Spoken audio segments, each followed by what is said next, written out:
So VO update for this week. If I haven't mentioned it, the CICADA 3000 series is finally up on an actual website where you can listen to all the episodes. I believe episode 4 is coming, but we have some issues with communication because of Discord. Yay! So hopefully we can sort out all of those issues soon and finish up that episode, because I don't know if we've cast for all the characters yet. So I'm not sure where exactly it's at.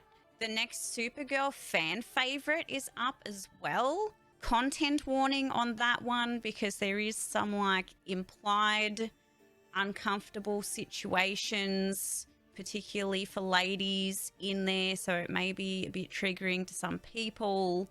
So I just want to highlight that, because I really enjoy playing the character, but if you're sensitive to that type of content, I would say don't watch it.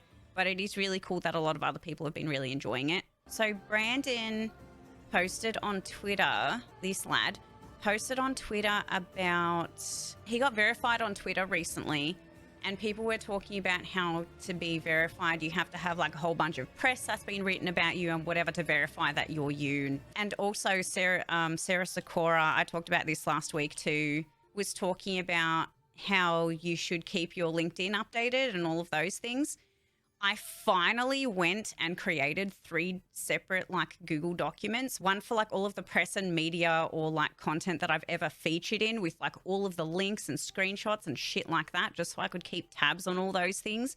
And then I also created another document for all of the sponsored content that I've ever done in my streaming career, or panels that I've done, all that kind of stuff. And then I also made a third one, which is the main update for this week. I made a third one, which is essentially all of my voiceover credits. So it doesn't really include fan content though. So fan dubs, comic dubs, any of that kind of stuff. So the Supergirl stuff isn't included in that, because it wouldn't be an official role that I've been cast for a particular thing. It's mostly just original works, but I do include some machinima stuff on that because I think that that's really cool. Essentially content that uses assets to make their own productions of things, not necessarily recasting characters that already exist within that world and then have a different voice actor to represent them or whatever. So I have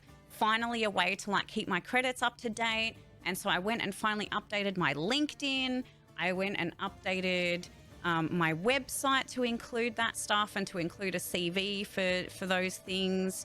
And so the next thing that I have to do is go through, I'm still waiting for a few more projects to come through and get published, which is what I was waiting for a while, but I have to go back and make a really shitty kind of demo, not a professionally produced demo, but at least just a kind of show reel of character work that I've done or whatever that I'm most proud of, that I can just send to people more quickly to cut down the application process, especially if people are just asking for demos. So that's one thing that I'm kind of working on slowly, but it was a massive thing that I wanted to make sure that I got done, which I did.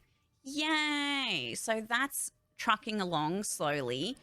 Then the next thing, I invested in some plugins for audio stuff, the RX7 plugins. I got the standard edition.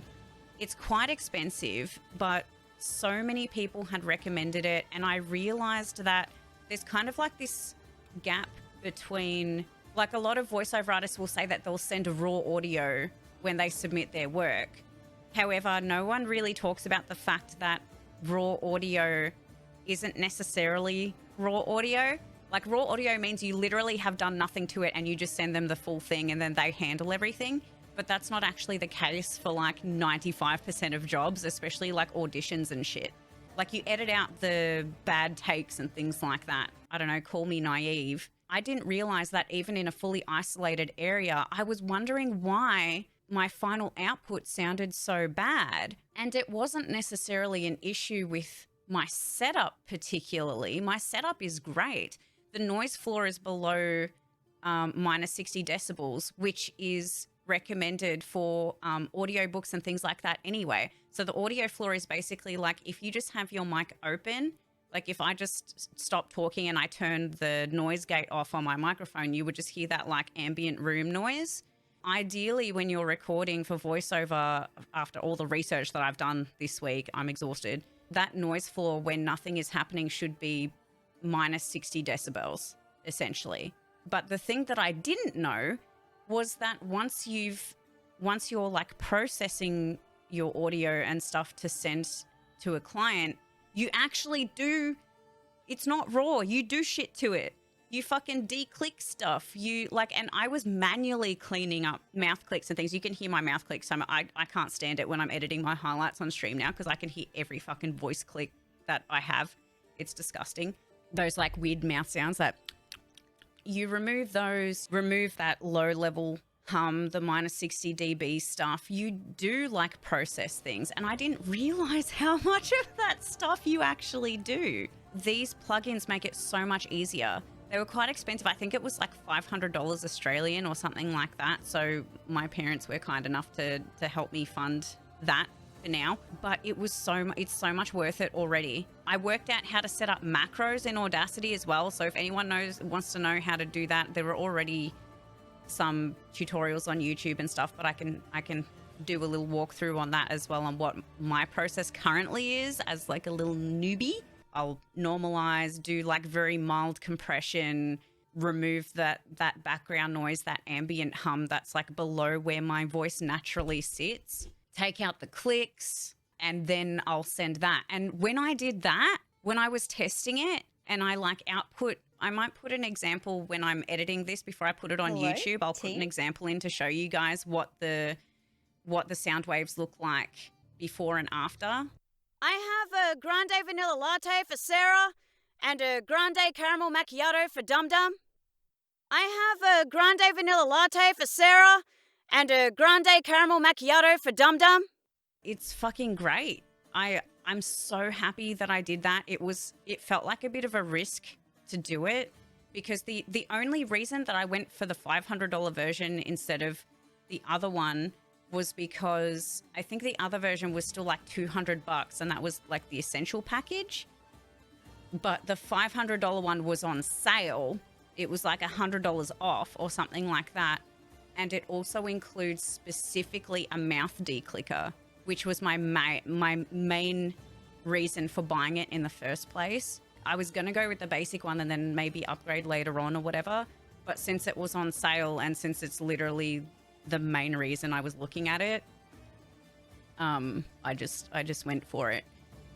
You still kind of have to make sure you look at, like, listen back to the audio and stuff after you've processed it just to kind of check that there's nothing funky, because I think there were some things like I don't necessarily do anything for plosives, like the for that stuff. I don't really do much for that because I noticed when I ran that particular filter, it was cutting off words that weren't even plosives for some reason. So, but you know, everyone's voice is different, so you'll have to have different settings, and maybe you'll amp up filtering for certain things that you don't need to for others and stuff like that. But it's crazy to like hear your voice, like a more pure version of your voice back at yourself. It's weird. It's crazy. It's cool. I think that's my voiceover update. I just realized that this entire voiceover update has the wonderful musical stylings of Assassin's Creed Odyssey in the background. So I hope everyone on YouTube has enjoyed that and that this doesn't eventually get demonetized. I'm sorry, Ubisoft. Oh my God, that's a 50-minute fucking VO update. I was all like, surely I'm not going to have that much to talk about, and I can just stitch together 3 videos into one and make that a monthly update. And it's like, nope, if I did that, it would be a 2 fucking hour long video. But I am struggling a little bit to work out like which content to put on which channel. Like all of my ranty content, does that go on my gaming channel or on my IRL channel? My reaction videos go on my gaming channel. My gaming content goes on my gaming channel. But if I do any like tech stuff or like how-to videos, does that go on my IRL channel or my gaming channel? does it depend on what kind of how-to video it is? Like if it's a video editing video, then does it go on my gaming one? But then if it's a voiceover one, then does that go on my IRL one? Because that has my voiceover stuff on it too, my IRL one. That's like voiceover real one.